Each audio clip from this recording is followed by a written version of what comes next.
Bismillahirrahmanirrahim. Assalamualaikum warahmatullahi wabarakatuh.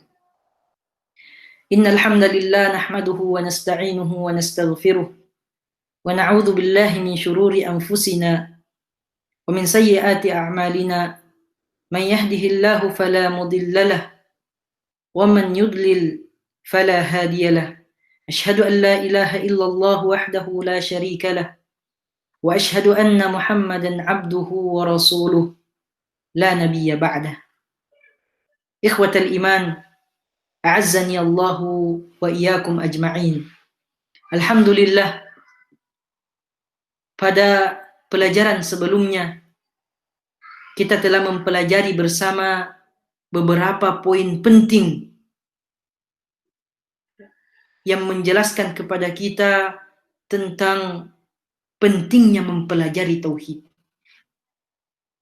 Pada pelajaran kali ini, untuk mempertajam, untuk memperdalam pengetahuan kita tentang pentingnya mempelajari tauhid, ada satu hal yang perlu untuk kita pahami bersama, adik-adik yang dirahmati oleh Allah Subhanahu wa Ta'ala. Tahukah kita apa yang membuat umat Islam ini mundur? Tahukah kita apa yang membuat umat ini muncul rasa takut di dalam diri mereka?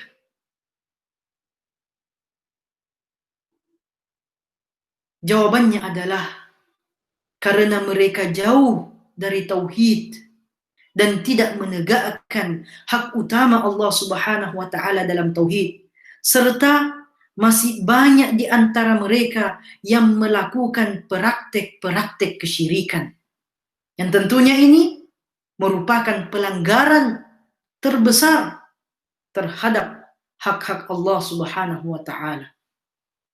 Di dalam Al-Quran sangat jelas bahwa sebab rasa takut tersebut adalah kesyirikan, menyekutukan Allah Subhanahu wa Ta'ala, sebagaimana hal tersebut ditimpakan kepada orang-orang kafir. Allah Subhanahu wa Ta'ala berfirman, "Sanulki fi qulubil ladzina kafaru ar-ru'ba bima asyraku billah ma lam yunazzil bihi sultana." Akan kami masukkan ke dalam hati orang-orang kafir rasa takut, rasa gentar menghadapi orang-orang yang beriman, disebabkan mereka mempersekutukan Allah dengan sesuatu yang Allah sendiri tidak menurunkan keterangan tentang hal tersebut. Al-Imran ayat 151. Jika kita melakukan kesyirikan wal-iyadzu billah, maka hal tersebut merupakan sebab Allah Subhanahu wa Ta'ala memasukkan rasa takut di dalam hati kita. Al-Imam Al-Qurtubi rahimahullahu ta'ala ketika menjelaskan ayat yang kita bacakan tadi, beliau mengatakan, "Ai kana sababu ilqa'ir ru'bi fi qulubihim isyraquhum." Yang menjadi sebab dimasukkan rasa takut di dalam hati mereka adalah perbuatan syirik mereka. Ikhwah yang dirahmati oleh Allah Subhanahu wa Ta'ala, solusi utamanya adalah mengembalikan umat ini kepada tauhid dan akidah untuk menunaikan hak Allah Subhanahu wa Ta'ala. Kemudian mengembalikan umat ini kepada rumah-rumah Allah Subhanahu wa Ta'ala, kepada majelis ilmu untuk mempelajari agama Allah dan untuk memupuk iman mereka. Sejarah telah membuktikan bahwa Islam berjaya dengan kekuatan tauhid dan akidah. Belum pernah tercatat dalam sejarah dunia, dalam waktu 30 tahun masa pemerintahan Khulafaur Rasyidin, Islam hampir menguasai sepertiga dunia. Padahal saat itu sedang ada dua negara adidaya yang berkuasa, yaitu Romawi dan Persia. Sedangkan Islam yang berasal dari tanah Arab tidak diperhitungkan oleh mereka. Kenapa? Karena mereka miskin, kering, dan terbelakang. Ternyata dengan kekuatan tauhid dan akidah Islam, dan tentunya dengan izin Allah Subhanahu wa taala, Islam mampu menunjukkan kejayaannya. Sebaliknya, jika kita melihat sejarah bagaimana kaum muslimin yang mulai menjauh dari agama mereka, menjauh dari tauhid, menjauh dari akidah yang benar, mereka dikuasai oleh musuh sebagaimana sejarah jatuhnya kota Baghdad dan Andalusia.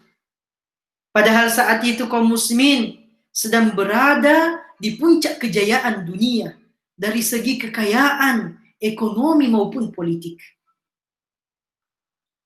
Allah menjanjikan kepada kita, jika kita beriman dan beramal saleh dengan tidak mempersekutukan Allah Subhanahu wa taala dengan sesuatu apapun, tidak berbuat syirik, maka Allah Subhanahu wa taala akan menjadikan kita berkuasa di muka bumi ini. Wa'adallahu alladhina amanu minkum wa 'amilus shalihat la yastakhlifannakum fil ardi kama istakhlafa alladhina min qablihim wa la yumakkinanna lahum dinahum alladhi irtada lahum wa la yubaddilanna min ba'di khawfihim amna ya'budunani la yushrikuna bi syai'a wa man kafara ba'da dhalik fa ulaika humul fasiqun. Dan Allah Subhanahu wa taala telah berjanji kepada orang-orang yang beriman di antara kalian dan mengerjakan amal-amal saleh bahwa Allah Subhanahu wa taala sungguh akan menjadikan mereka berkuasa di muka bumi ini. Sebagaimana Ia telah menjadikan orang-orang yang sebelum mereka berkuasa, dan sungguh Ia akan meneguhkan bagi mereka agama yang telah diridhoinya untuk mereka. Dan Ia benar-benar akan merubah keadaan mereka setelah mereka berada dalam ketakutan menjadi aman sentosa.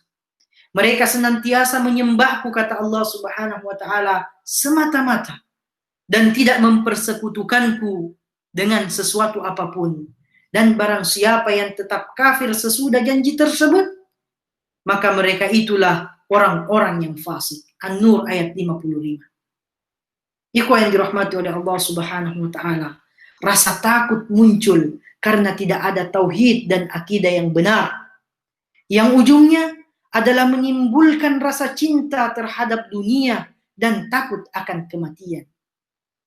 Inilah yang Nabi sallallahu alaihi wasallam sebutkan di dalam hadisnya sebagai penyakit al-wahan. Kemudian musuh-musuh Islam memanfaatkan penyakit tersebut dan mereka bersatu padu serta berlomba-lomba memerangi kaum muslimin. Nabi sallallahu alaihi wasallam bersabda, "Yushikul umamu an tada'a alaikum kama tada'a al-akalatu ila qas'atiha." Faqala qailun, "Wa min qillatin nahnu yawma idzin ya Rasulullah?" Qala, "Bal antum yawma idzin katsir. Walakinnakum gutha'un ka gutha'is sayl. Wala yanzi'anna Allahu min suduri aduwikumul mahabata minkum. Wala yagdifanna Allahu fi qulubikumul wahn." Faqala qailun ya Rasulullah, wa mal wahn? Qal, hubbud dunya wa karahiyatul maut. Akan datang suatu masa di mana musuh-musuh bersatu padu dan berlomba-lomba untuk memerangi kalian. Sebagaimana berebutnya orang-orang yang sedang menyantap makanan di atas nanpan. Salah seorang sahabat bertanya, "Apakah karena saat itu jumlah kami sedikit ya Rasulullah?"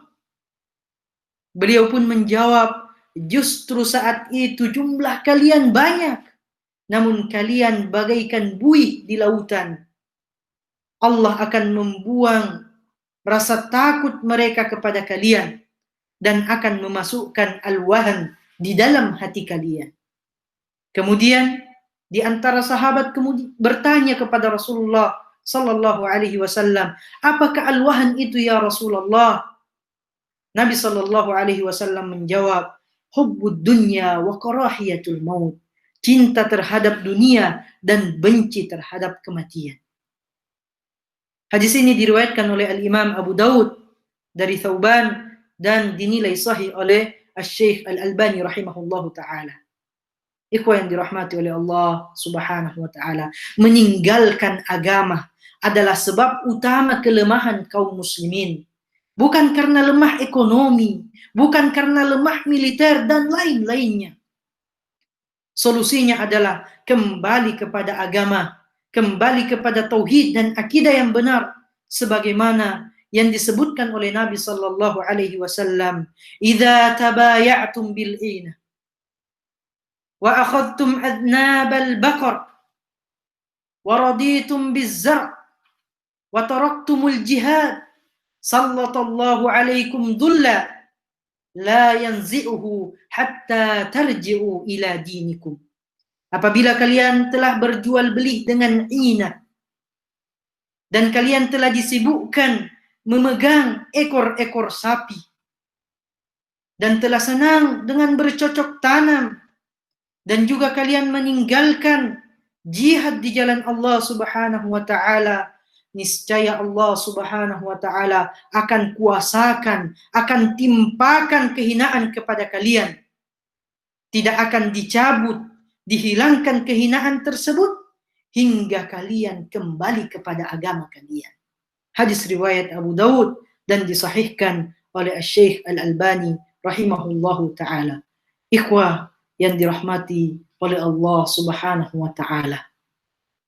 Semoga apa yang disampaikan pada pelajaran kali ini mampu menambah motivasi kita semua untuk senantiasa mempelajari tauhid dan menjadikan pelajaran tauhid sebagai prioritas utama kita.